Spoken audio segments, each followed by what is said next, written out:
बतिया लिया अभी भी आ रहा बढ़िया जगह पे करा दिए।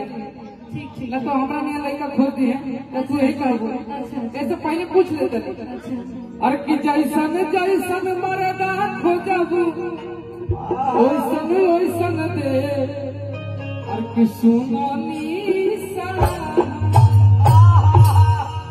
कि गायक मरदा खोजबू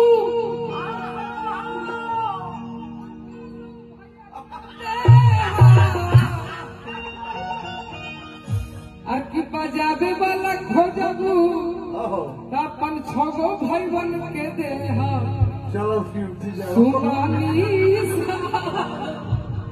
लेकिन आप बताइए आपको गायक पसंद है कि बजाने वाला कि सामने से सुनने वाले? कोई नहीं हम अकेले ठीक है, कोई नहीं चाहिए। अकेले ठीक बा दिन में ना, रात में अकेले कैसे करना? आपको रात में जरूरत है, हमको नहीं है, हम अकेले ठीक है ना।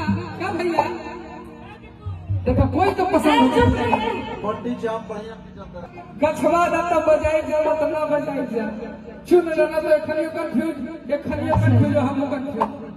अरे मुँह मारो आई संसावांग के लो मारद नहीं के पवन गाओगे मुँह मारो आई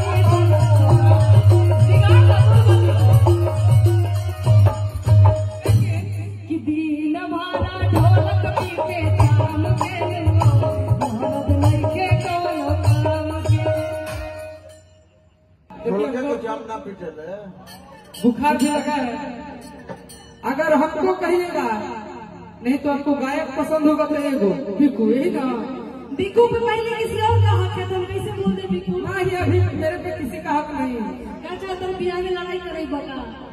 अगर बजाने वाला खोजिएगा तो 6 लोग, अगर सुनने वाला खोज दिए अकेले इतना आदमी के कैसे बर्दाश्त करबो?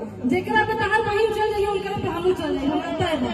ठीक बा जौना पे जाइए तौने पे चल जाइए। तो तू पहले जाके देखा दो। पहले वो जाइए कि पहले हम जाइए? सब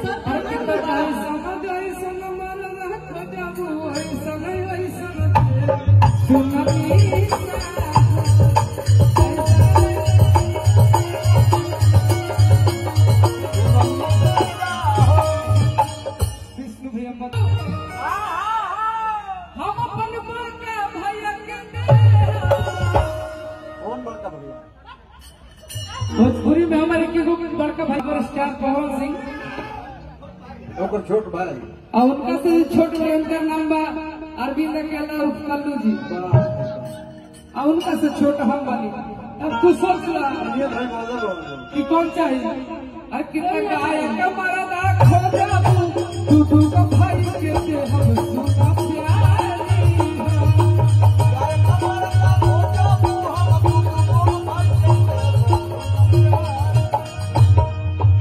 हमारे वाला मतलब सब वायरल हो जाए अपन छुपा के। आप ही ना हम किसी का नाम लिए हैं, जबरदस्ती का नाम ले रहे हैं मतलब का।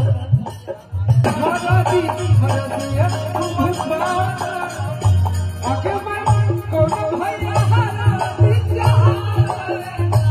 आगे मैं कौन भैया किसको आगे मैं कलुआ भैया। अच्छा सॉरी लोग है। अरे बिकू जी जहारा